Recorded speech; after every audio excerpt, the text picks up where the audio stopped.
বন্যায় এমন ক্ষত ফুলগাজী উপজেলা সহ ফেনীর বন্যা দুর্গত এলাকায়। পানি কমার সঙ্গে সঙ্গে দেখা দিয়েছে ডায়রিয়া, চর্মরোগ সহ বিভিন্ন রোগের প্রাদুর্ভাব।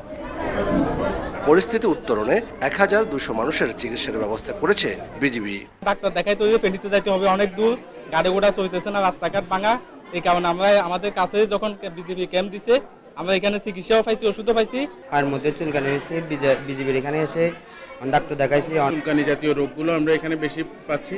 এছাড়াও আমরা এখানে বেশ কিছু জ্বরের রোগী, ঠান্ডার রোগী, পাশাপাশি ডায়রিয়ার রোগী, হ্যাঁ, এই সমস্ত রোগীগুলো পাচ্ছি। এখন পর্যন্ত প্রায় 400-র মতো রোগী দেখা হয়েছে এবং ওনাদেরকে বিনামূল্যে ওষুধ সরবরাহ করা হচ্ছে, ব্যবস্থাপত্র দেওয়া হচ্ছে। এদিকে ফেনীর উত্তরের কয়েক লক্ষাধিক মানুষের ভোগান্তির জন্য মুহুরী, কহুয়া ও সিরুনিয়া নদীর নড়বড়ে বাঁধ দায়ী বলে জানান স্থানীয়রা। তীরে টেকসই বাঁধ ও নদী খননের দাবিতে পরশুরামের রাস্তায় নেমে প্রতিবাদ করেছে ৫৫টি স্বেচ্ছাসেবী সংগঠন ও স্থানীয়রা।